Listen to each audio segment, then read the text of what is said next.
pakis itu, Mbak, nggak boleh dikonsumsi langsung mentah. Gitu ya, Ndul? Iya, ntar.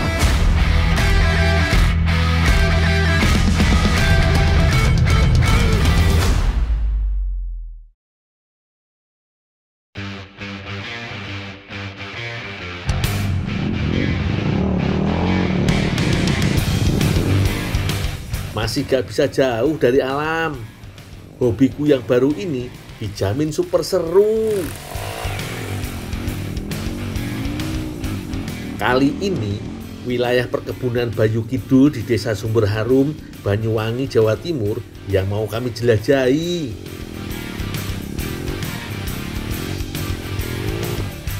Olahraga yang satu ini, Lur, sangat memacu adrenalinku.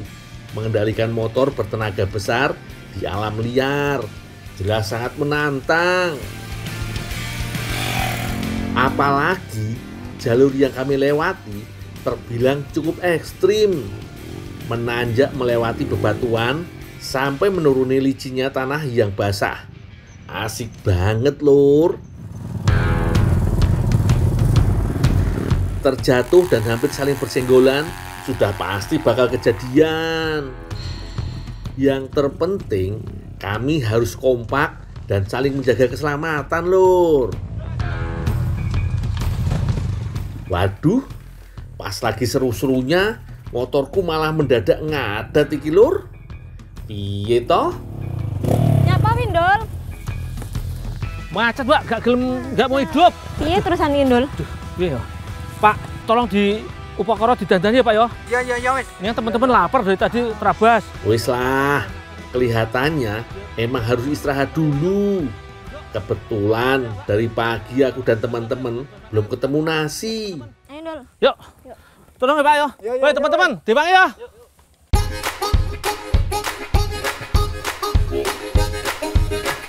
Aku mau cari bahan masakan yang gak jauh-jauh dari hutan, Lur. Apa yo kira-kira? Mbak, ini kan pakis banyak, Mbak. Kita masak pakis muda aja. Jadi nanti kita sayur, kita bikin makanan yang lain juga. Ya? Sudah, cari pucuk pakis yang banyak ya, Mbak ya. Mbak ya sebelah sana, aku tak sebelah sini ya. Oke, Ndul. Yang banyak ya, Mbak ya. Oke, siap. Di Desa Sumber Harum ini, tanaman pakis tumbuh dengan subur. Ada dua jenis pakis yang banyak tumbuh di sini, yaitu pakis pucuk muda dan jenis pakis kecil. Biasanya, masyarakat setempat sangat gemar mengambil pucuk muda tanaman paku-pakuan ini untuk dijadikan sayur atau digoreng crispy. Ndul, Ya, Mbak. ini cukup nggak? Cukup, Mbak. Punya aku ya sudah segini banyak. Oh ya, wes, banyak wes, Ndul. Ini, Ndul. Nah, banyak tau, Dan. Iya. Udah, yuk kita masak. Ayo, Ndul.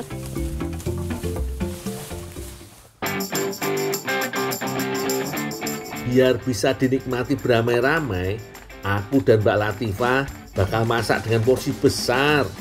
Bahannya wis komplit iki, Lur.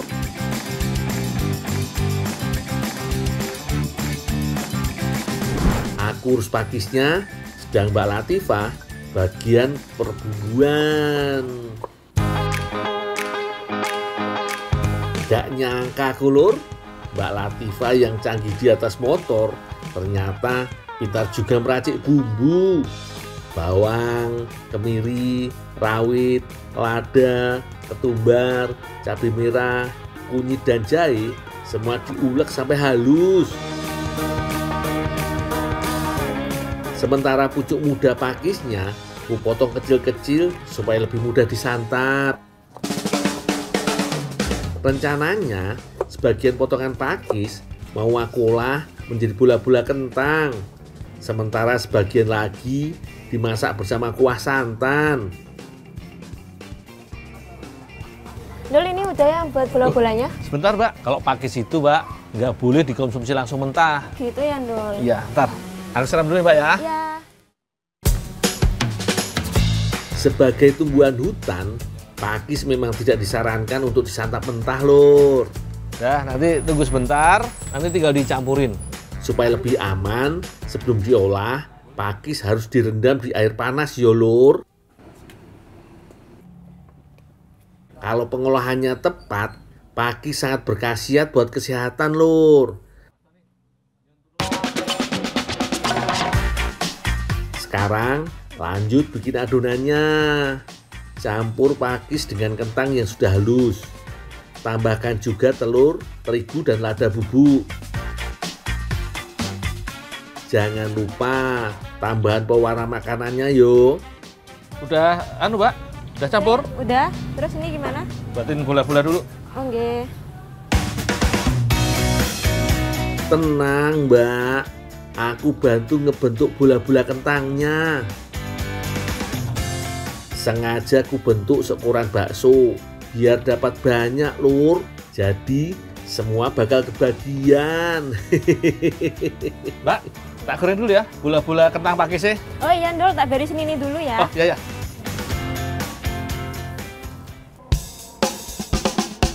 Sekarang lanjut goreng bola-bola kentangnya. Dengan digoreng juga membuat pakis di dalamnya matang sempurna, Lur. Ini ya, Ndol, bumbunya. Oh, Tolong iya. lanjut masakin ya. Ya bentar ya. Ya udah, Ndol, tak tunggu sama teman-teman di belakang ya. Oh iya. Beres, Mbak.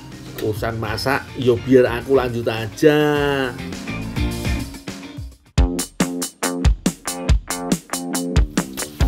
Oseng bumbu halus sampai harum.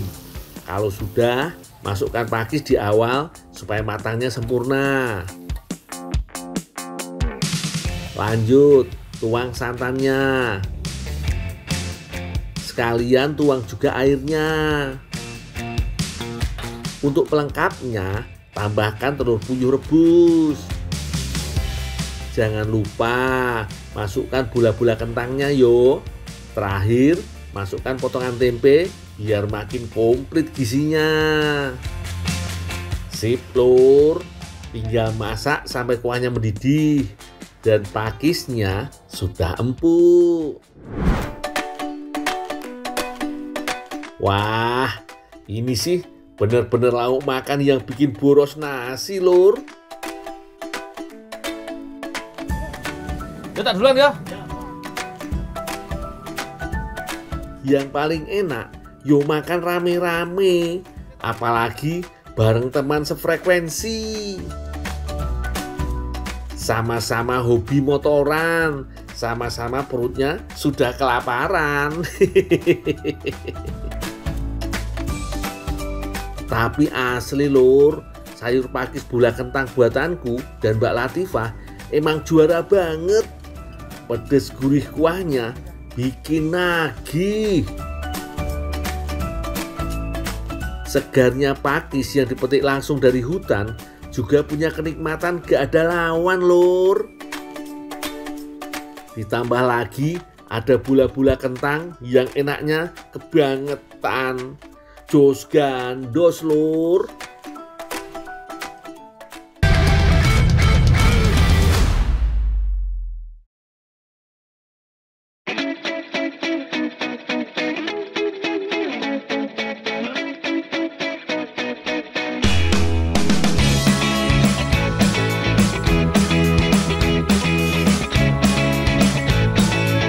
Lur, kali ini aku lagi berada di Desa Sejangko 2, Kecamatan Ratau Panjang, Kabupaten Ogan Hilir, Palembang, Sumatera Selatan. Masyarakat di sini banyak yang pelihara bebek loh.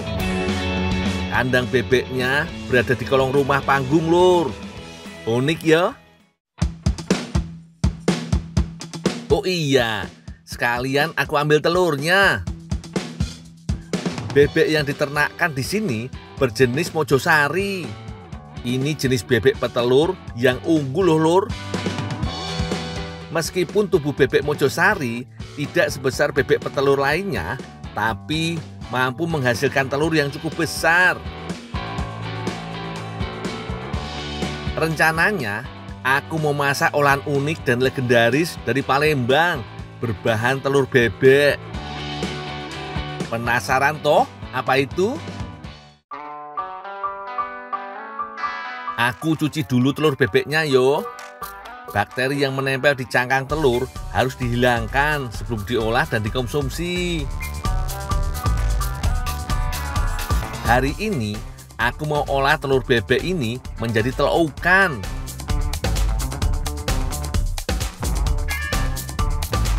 Uniknya, dari membuat telokan yang dibutuhkan bukan cuma isinya saja, Lur. Cangkang telurnya pun dimanfaatkan. Makanya, cangkang dipecahkan hanya di bagian ujung supaya cangkang tidak hancur dan bisa digunakan kembali.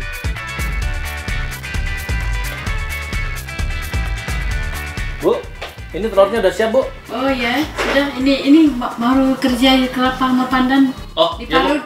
Ya. Ya. Aku parut dulu daun suji dan juga daun pandannya.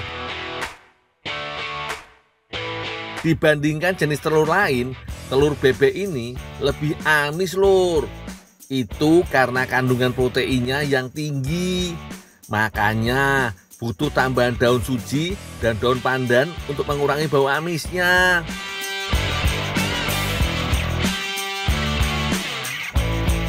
Lanjut, aku parut kelapanya. Ibu udah kocok semua telur bebeknya iki, Lur. Aku juga siapkan santannya. Jadi, waktunya bikin adonan telokan. Tuang santan ke telur bebek yang sudah dikocok. Sambil terus diaduk, lanjut tambahkan air perasan daun suji dan daun pandan. Supaya adonan memadat setelah matang, ibu menambahkan kapur sirih ke dalam adonan, Lur. Tinggal masukkan adonan ke dalam cangkang telur bebek. Jangan lupa, lubang cangkang ditutup gabus atau busa supaya adonan tidak tumpah saat dikukus nanti, Lur.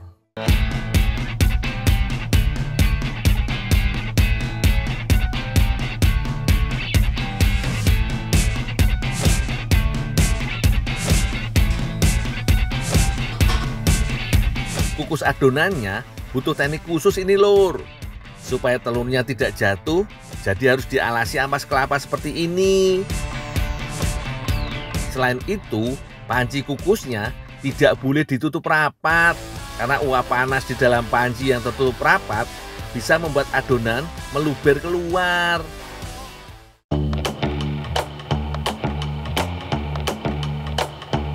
Setelah 1 jam, telokan sudah matang dan bisa dikupas cangkangnya.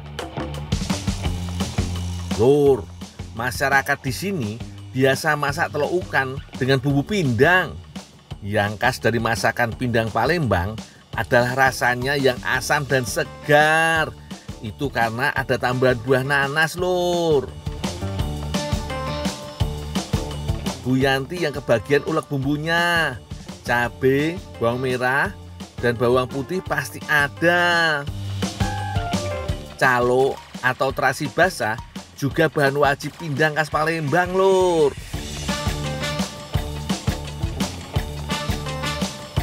Larutkan terasi dan gula aren supaya rasa pindang semakin enak. Sekarang tinggal dimasak deh, Lur. Rebus dulu terasinya sampai mendidih. Selanjutnya, masukkan bumbu halusnya.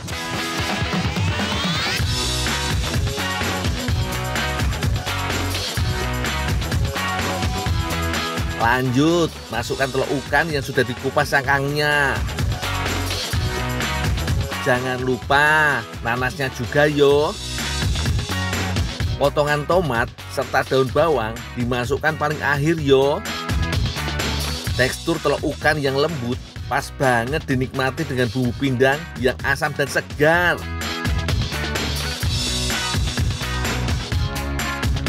Jujur, kalian ngiler toh lihat masakanku ini? Jos gandos iki, Lur.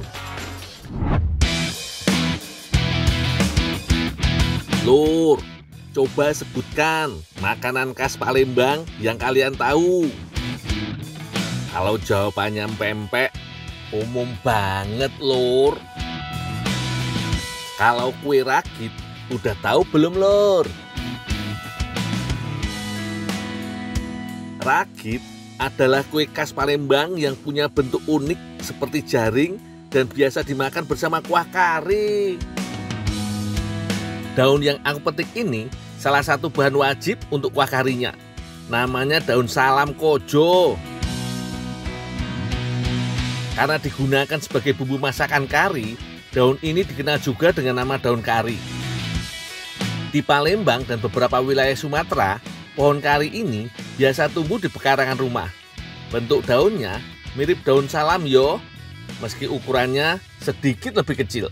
Bu, Ya. ini Bu, daun salam kojonya Bu. Ya, taruh sini aja. Nah, ini nanti tolong disiangin ya. Oh, ya Bu. Ikannya ya.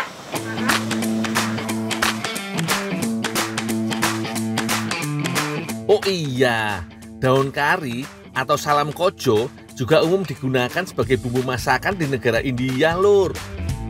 Bumbu kari untuk kue ragit Palembang berbeda dengan bumbu kari dari India. Bumbu kari khas Melayu yang ibu bikin ini tidak menggunakan jintan dan kapulaga. Hanya ketumbar, merica, kunyit, bawang merah, dan bawang putih yang dihaluskan.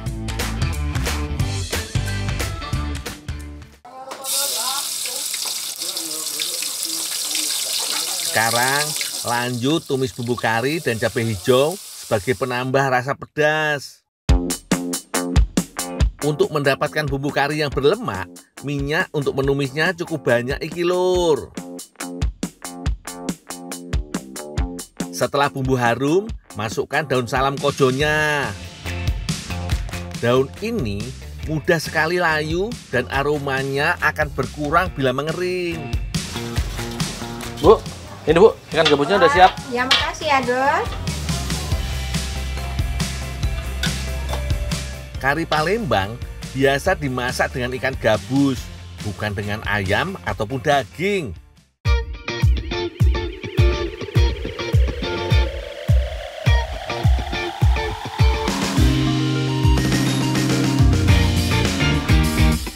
Satu lagi bahan yang menjadi kunci sukses membuat kari adalah santan.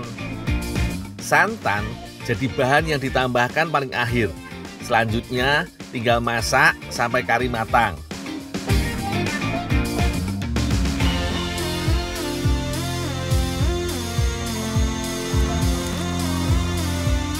Sementara ibu memasak kari, aku membantu membuat adonan kue ragit.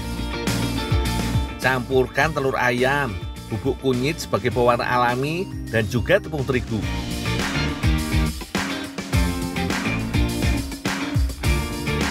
Air juga perlu ditambahkan untuk menghasilkan adonan kue ragit yang cair. Jangan lupa disaring yo, supaya tekstur kue menjadi lembut.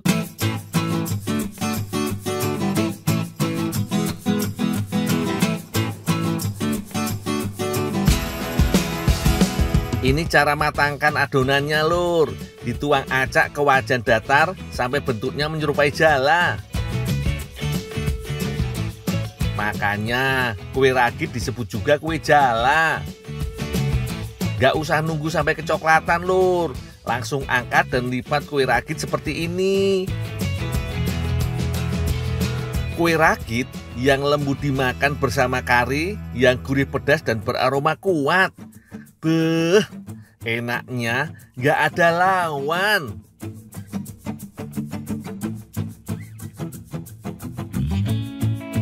Kue Melayu yang diadaptasi dari India ini memang jos gandos lur.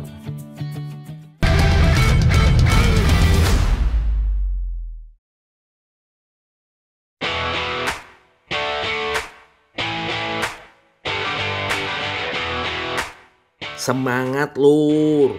Salam dari kota Palembang, kota yang terkenal dengan aneka masakan berbahan ikan. Ikan air tawar seperti patin dan gabus sangat disukai masyarakat di sini. Hari ini aku diminta antar ikan gabus. Banyak toh ikan gabusnya. Dalam sehari, tempat pengepulan ini bisa menampung sampai 5 ton ikan gabus, baik berasal dari nelayan setempat dan juga dari daerah tetangga seperti dari Jambi. Ikan-ikan ini nantinya akan dijual ke beberapa kota di Sumatera seperti Bengkulu, bahkan sampai ke Jakarta juga, Lur. Lumayan niki, Lur. Kerjaku hari ini dibayar pakai ikan gabus. Aku yo seneng-seneng aja, Lur.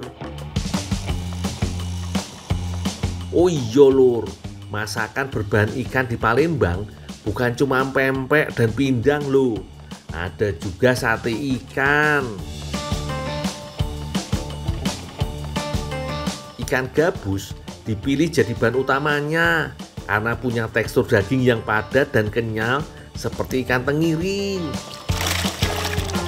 Dul, ini Dul bawa ke atas piring. Oh, iya, Bu. Iya, ya. Ya wis, aku bantu ibu dulu yo. Aku harus haluskan daging ikan gabus ini.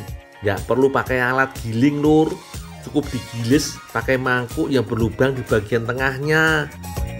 Ini bukan cuma bisa untuk haluskan daging ikan, tapi juga bisa untuk memisahkan duri-duri halus ikannya, Lur.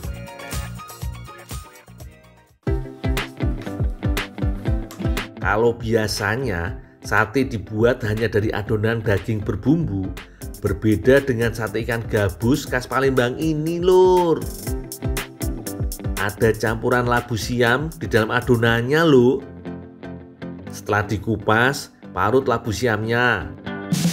Labu siam yang sudah diparut akan lebih mudah dicampur dengan daging ikan dan bumbu. Bu, Ya. iwaknya udah dibirit ini, Bu? Iya, ya. Nah, ini kasih garam, cuci. Oh, iya, Bu. Iya, ya.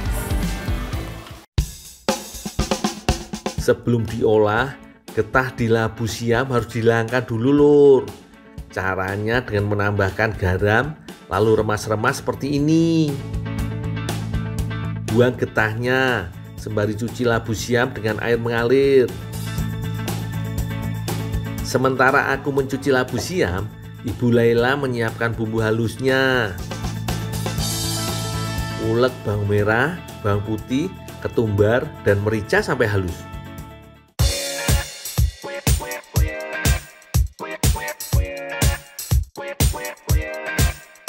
Semua bahan udah siap nih, Lur. Siap dicampur jadi satu dari labu siam, daging ikan gabus, dan juga bumbu halusnya. Aduk sampai tercampur rata. Tambahkan juga telur ayam, santan kental, dan tepung tapioka sebagai pengikat adonan. Sebenarnya sate ikan khas Palembang mirip seperti pepes, loh, Lur. Dibungkus pakai daun pisang. Cuma hari ini aku mau berinovasi. Adonan sate ikannya akan aku lilit ke batang serai seperti sate lilit Bali.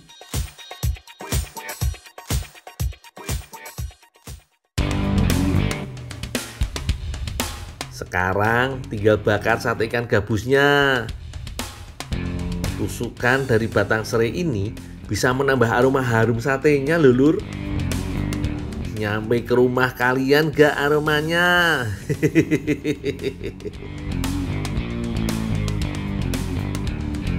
Ibu Laila lagi kukus sate ikan gabus yang dibungkus daun pisang nih, Lur. Gak nyampe setengah jam wis mateng kok.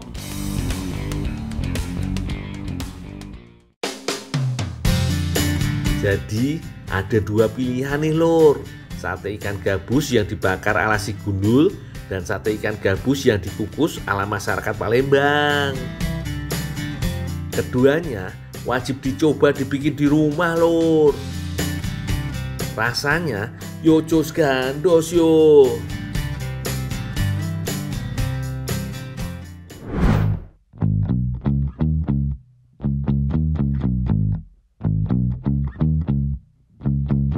Lur, pengalamanku keliling banyak tempat. Aku jadi tahu ada bahan unik yang biasa ditambahkan dalam pembuatan beberapa kue tradisional. Bahan unik itu adalah abu. seperti masyarakat Cina Peranakan yang tinggal di Kabupaten Sungai Liat, Kepulauan Bangka Belitung. Mereka memakai abu dalam mengolah kue suicung. Abu yang dipakai biasanya berasal dari pembakaran ranting atau batang pohon yang sudah kering. Salah satunya ranting dari pohon durian.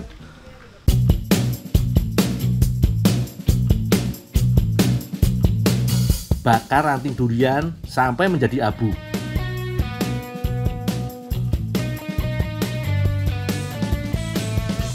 Selanjutnya, campur abu dengan air secukupnya. Oh iya lur, air abu ini biasa dikenal dengan nama kansui, soda abu dari air ki. Saring sampai airnya bersih dari sisa abu.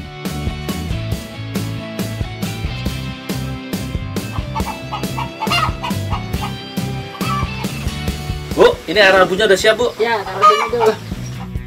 Setelah didiamkan beberapa menit, air abu ini bakal berubah menjadi kuning loh lur.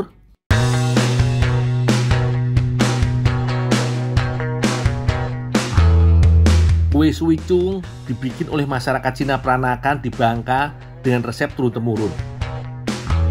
Bahan utamanya adalah beras ketan. Sebelum dibungkus, beras ketan harus direndam semalaman terlebih dahulu. Hasil perendaman bisa mengubah warna beras ketan dari putih menjadi agak kuning. Cara bungkus kue suicung ini unik banget ya lur.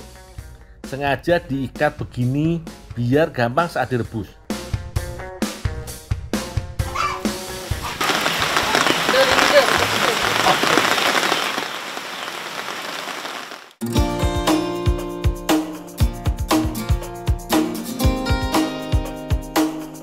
Oh iya, air yang dipakai buat merebus tentu saja air abu. Air abu juga bisa bikin kue suicung menjadi pulen, kenyal, dan gak mudah hancur loh. Pantas saja air abu juga dipakai untuk membuat mie. Ini kue suicung yang sudah mateng. Meski tergolong kue basah, tapi ternyata kue suicung bisa awet sampai 1 minggu. Enak banget iki lur. Beneran, kenyal banget.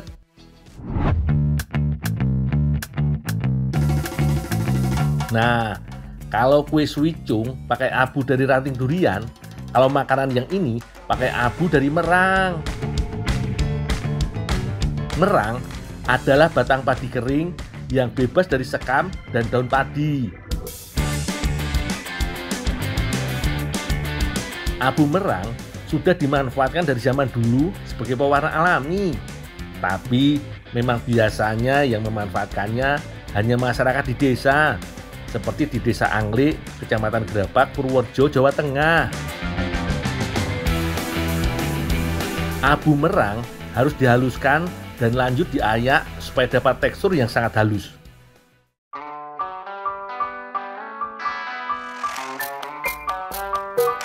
Di tangan Bu Jumilah, pembuat kue tradisional, abu merang dipakai untuk membuat kue jongkong hitam. Bahan untuk membuat jongkong hitam terbilang sederhana. Selain abu merang, butuh juga santan kental untuk menambah rasa gurih. Untuk rasa manisnya, bukan pakai gula pasir, melainkan gula merah. Bu, ini bubuk merahnya, Bu. Oh iya, Dol. Siapin adonannya ya. Oh, ya Bu. Ketiga bahan tersebut harus direbus sekitar 15 menit.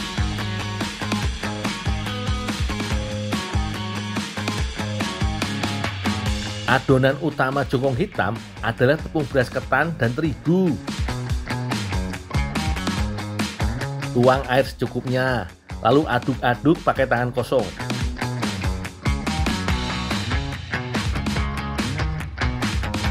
Ini supaya nggak ada tepung yang menggumpal lur.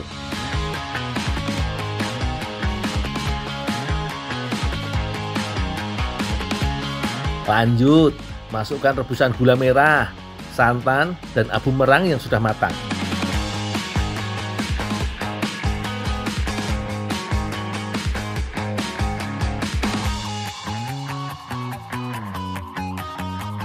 Adonan jongkong hitam sudah jadi ki Lur.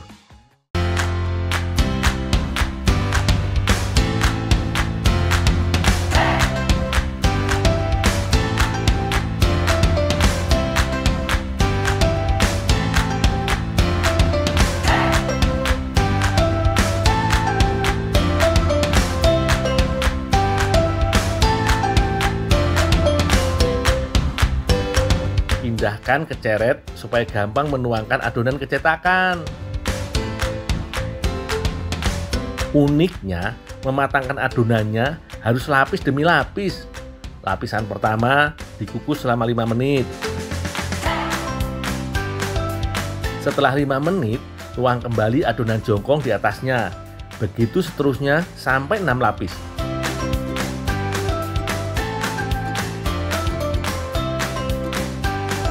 Kalau sudah dapat 6 lapis, kukus lagi untuk yang terakhir kali selama 20 menit. Dengan cara ini, jongkong hitam akan matang merata, Lur.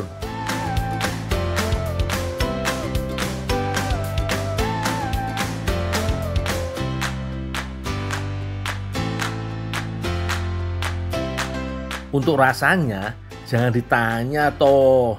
Sudah pasti enak bingit, perpaduan gurih dan legit, dan tentunya lembut banget. Jos gandos Lur.